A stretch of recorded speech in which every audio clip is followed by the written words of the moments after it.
Hey everybody, welcome to the History of D&D Weekly for August 22nd, 2020. I'm your host, DM Gallibond.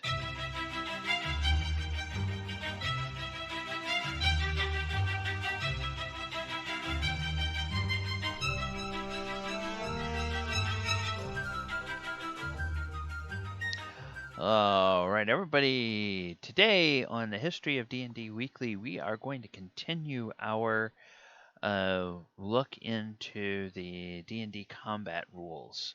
And last time we left off after we had looked at hand-to-hand combat for striking.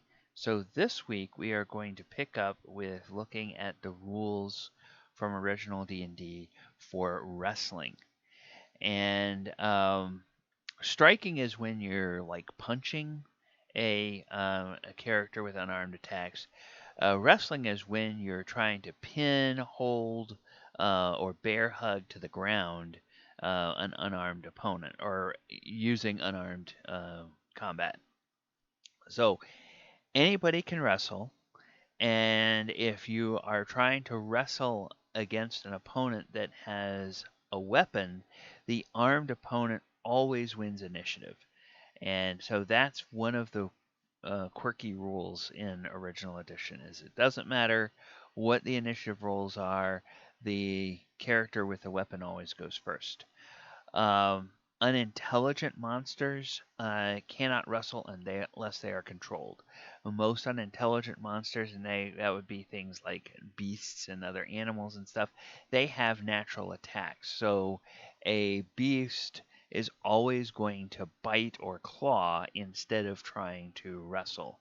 Pin somebody, or if it has a tail attack, it will use its tail attack.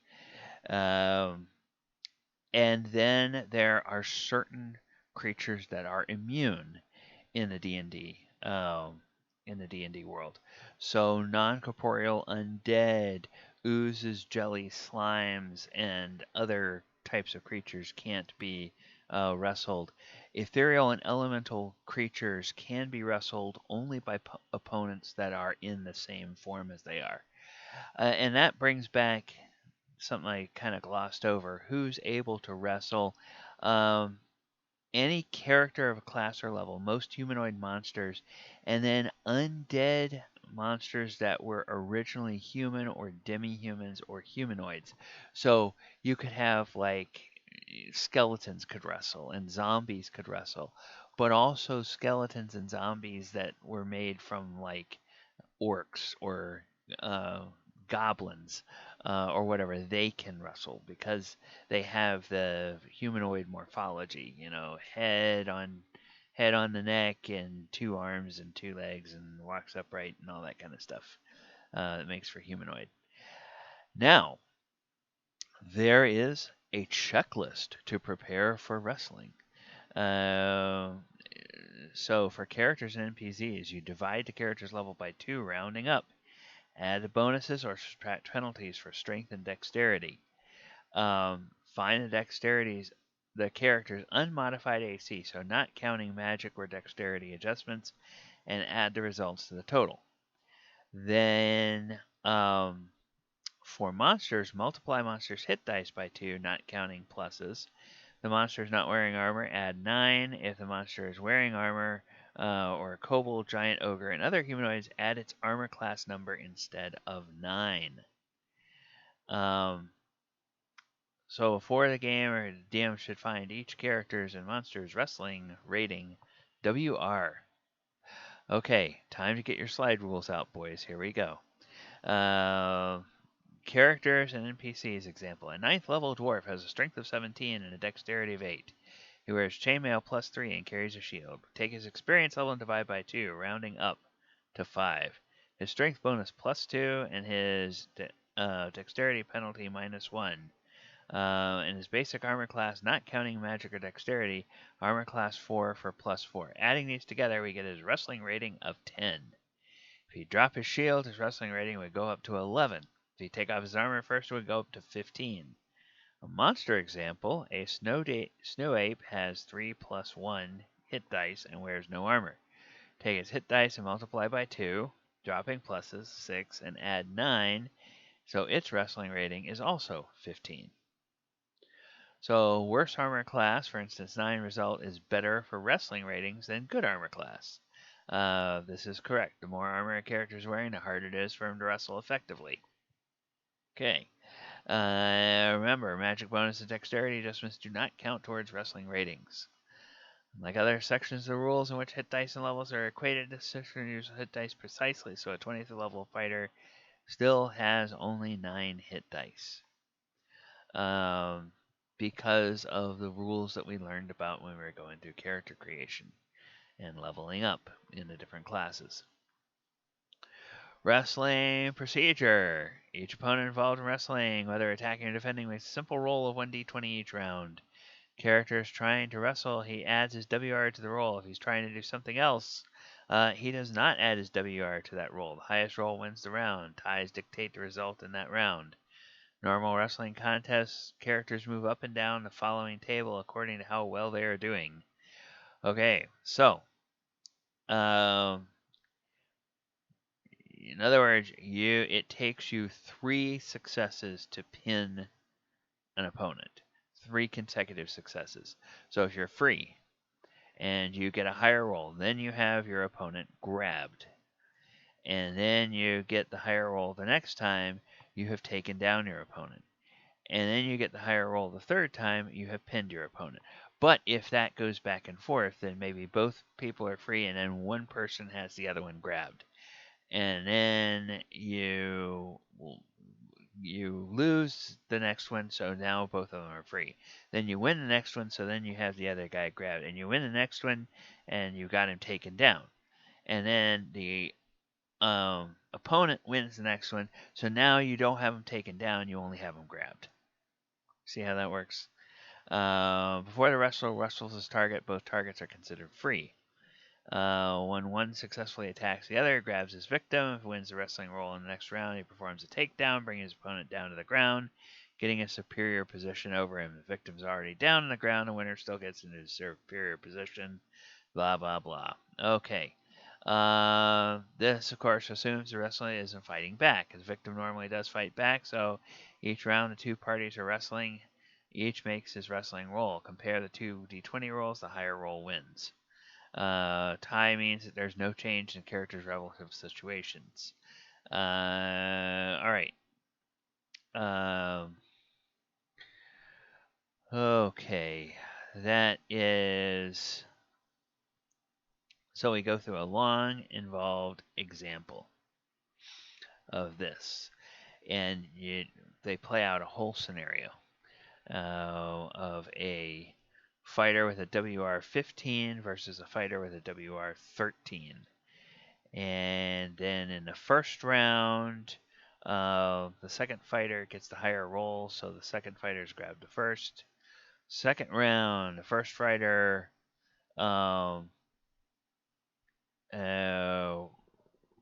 rolls a total of 30. The second fighter rolls a total of 33, so the second fighter takes down his opponent.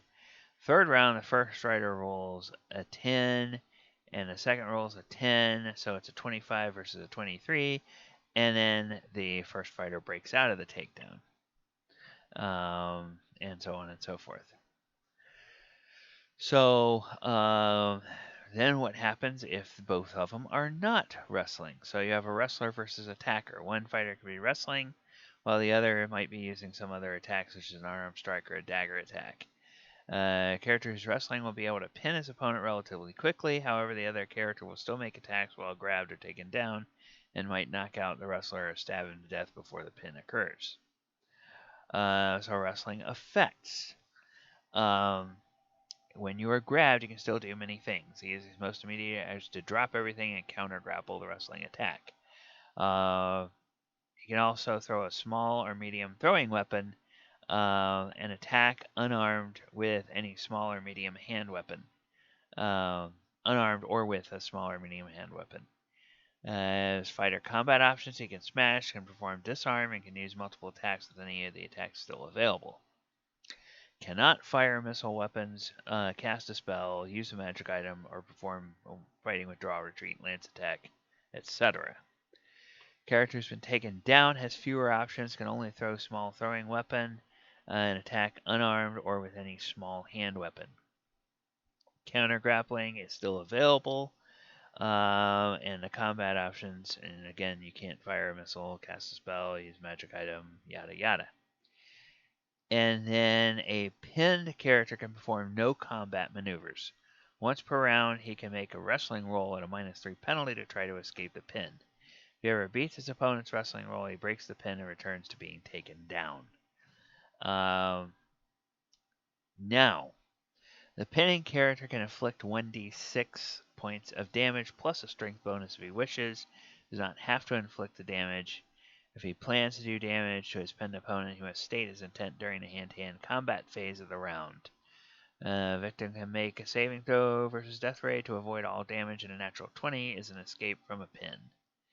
If a group has pinned a character, all of them can inflict damage, but the defender only makes one saving throw. So then you have, okay, so now wrestling technique, and so we have these little codes here, and we're going to see what these are all about. Okay, multiple wrestlers. When 3 or more characters decide to wrestle against a common opponent, single wrestler with higher WR is the leader and use his role for the entire group. With these modifications. Okay, maximum of 4 attackers can wrestle an opponent of equal size. Up to 8 attackers can wrestle an opponent of twice their size, and 12 against an opponent triple their size, etc., etc. Okay. Wrestler has grabbed, taken down, or pinned a victim and is then attacked by another wrestler. Defending wrestler may either release the victim and defend normally, or continue to hold the victim and try to defend against a new attack with a penalty. All right, so there are then these other combat maneuvers. Character's been grabbed, taken down, or pinned cannot perform a fighting withdrawal or retreat, and a character who has multiple attacks will still make only one wrestling roll per combat round.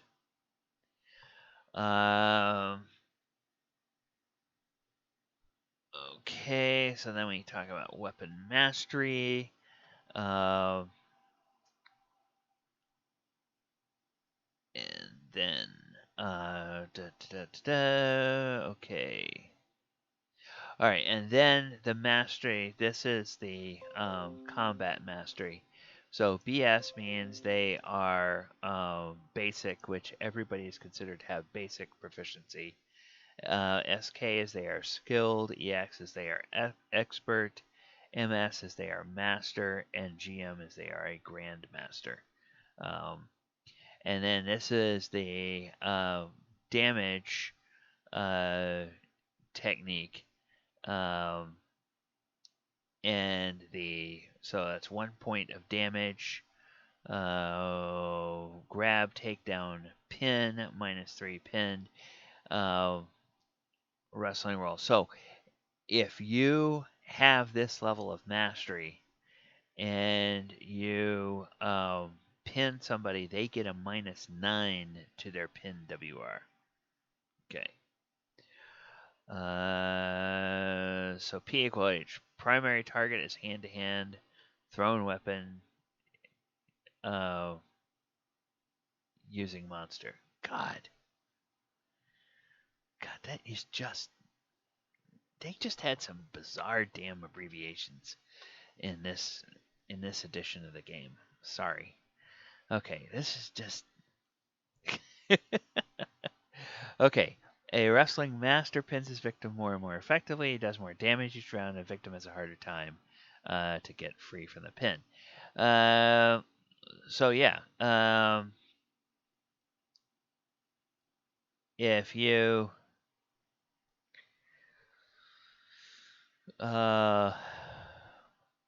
yeah, so you deal 3d4 damage here if you are a Grandmaster wrestler. Okay. Then there's some optional rules. All right, optional rules. So, instant pin when one wrestler's wrestling roll is 20 or more points higher than the others, the loser is instantly pinned, regardless of what their relative positions were. And when calculating a character's wrestling rating, adjust the wrestling rating according to character class. -1 penalty to magic users, +1 bonus to fighter, dwarf, thief, and mystic. No adjustment for other classes. Opponents with multiple attacks. Creature has multiple attacks in his pen. Only one attack is negated by each pen. So, for example, 2 attackers pinning a troll would negate its bite and 1 claw, but the troll would still be able to use its second claw to attack each round. Simplified rolls. When comparing die rolls, subtract the lower wrestling rating from the higher. Opponent with the higher rating adds a difference to his win d20 roll, and the other opponent rolls d20 unmodified. So, in this example here, you would just let the bugbear roll 1d20 plus 3, and the fighter would just roll a flat 1d20. General skill section, find wrestling skill. Okay. That is a lot. All right, so for the wrestling, it's kind of interesting the way they have this here. You could kind of turn this into a whole mini game. Like if you're doing some kind of gladiator games. I know in my Sunday game that I do, Walker of Waterdeep, the players at one time organized a gladiator tournament because 2 of the PCs had been champions in the city's gladiator arena at different times. Our half dark elf had been a previous champion, and then the current champion was the half orc that's in the party. So they organized a gladiator games, and all of the PCs decided that they wanted to participate. So I spent a whole week coming up with some combat rules for these things, and I did some more or less random seedings with dice rolls to figure out who their opponents would be. And, sure enough, it came out that a couple of the PCs had to fight against each other, getting to the higher levels of the tournament, and then the current arena champion actually wound up winning the whole thing. But it was a really, really fun type of mini game that we were able to do. It was much simpler. The rules were much simpler than this. But this is a really interesting way to take a look at how you might do some unarmed combat and have some kind of thing in the game. Like maybe there's an episode where the PCs get captured by some enemies, and instead of killing them off, maybe these enemies have some kind of sadistic streak, kind of like the Romans did, and so they throw them out into pits to fight against monstrous humanoids, things like goblins or orcs or things like that, and they don't give either side any weapons, so they have to fight each other hand to hand. That could just be kind of an interesting type of thing to do. All right. Then we have aerial combat and underwater combat and naval combat and siege combat left to go.